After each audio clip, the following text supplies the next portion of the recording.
ఇన్ని సంఘటనలు జరుగుతున్నా కూడా కనీసం మీకు మానవత్వం లేకుండా ఏంది డ్రైవింగ్ ఇది? రోజేమో మేము సోషల్ మీడియా కోసం మిమ్మల్ని చూసుకుంటే మేము ఇది చేస్తున్నాం. ఏదో కొత్తపేట ఆటో స్టాండ్ దగ్గర కింద జరిగిన సంఘటన ఇది. ఒకసారి చూడండి. ఇది డ్రైవర్ల నిర్లక్ష్యం అనాలనా ఏమనాలి? ఏంది ఎవరు ఈ బాధ్యులు దీనికి? మొత్తం రోజుకు 100 ప్రాణాలు పోతున్నాయి, 1000 ప్రాణాలు పోతున్నాయి, అయినా కొంచెం కూడా ఆలోచించారు వీళ్ళు. ఇదే ఏంది సంఘటన చూడండి ఒకసారి. ఒకవేళ ఎవరికంటే మన ఏంటో లోపల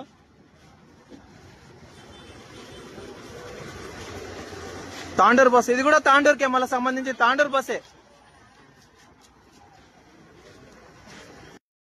అన్న కొంచెం సమయం లేట్ అయినా పర్వాలేదు, కానీ ఇలా ఇబ్బంది పడకండి అన్న. ఇబ్బంది పడి జనాలందరినీ భయాందోళనకు గురి చేయకండి. కొంచెం ఆలోచించండి. మన కోసమే కదా, ఒకసారి ఆలోచించండి. కాకపోతే ప్రమాదం ఏం జరగలేదు కాబట్టి సరిపోయింది.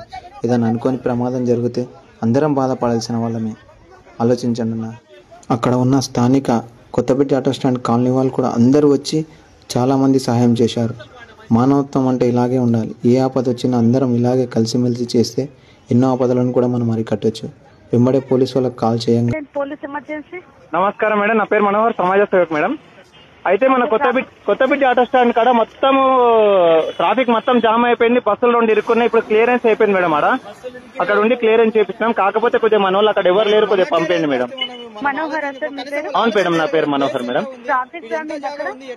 ట్రాఫిక్ చాలా కొన్ని తాండూరు బస్ ఇంకోటి అది క్లియర్ చేసినాము.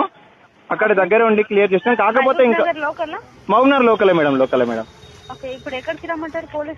మేడం మన కొత్తపేట ఆటో స్టాండ్ ఉంది మేడం. ఆటో స్టాండ్ చౌరస్తా నుంచి మొత్తం ట్రాఫిక్ మొత్తం జామ్ అవుతుంది. హలో సార్, నమస్కారం సార్. నా పేరు మనోహర్, సమాజ్ సేవక్ సార్. మన కొత్తపేట ఆటో స్టాండ్ దగ్గర సార్ మొత్తం ట్రాఫిక్ జామ్ అయిపోయింది. బస్సులు 2 కొద్ది నయం, ఏ మిస్టేక్ కాలేదు. బస్సులు మొత్తం ముందరికి తీసుకొచ్చి ట్రాఫిక్ క్లియర్ చేసినాం. ఒకసారి ఆడికి వెళ్ళండి సార్, అంతే sir. Okay, thank you sir. ఇక్కడ ఏ ఆపద జరిగినా ఇలాగే స్పందించాలని చెప్పేసి కోరుకుంటున్నాను. డ్రైవర్ అన్నలను కోపంలో మాట అనాల్సి వచ్చింది. నేను అన్న మాటను వెనక్కి తీసుకుంటాను, క్షమాపణ కూడా కోరుతున్నాను. మీ మంచి కోసమే కోపం అయ్యానన్న, దయచేసి క్షమించండి. ఇక ముందు ఇలాంటి సంఘటనలు జరగకుండా చూసుకోవాలని చెప్పి కోరుకుంటున్నాను. జై హింద్, జై భారత్.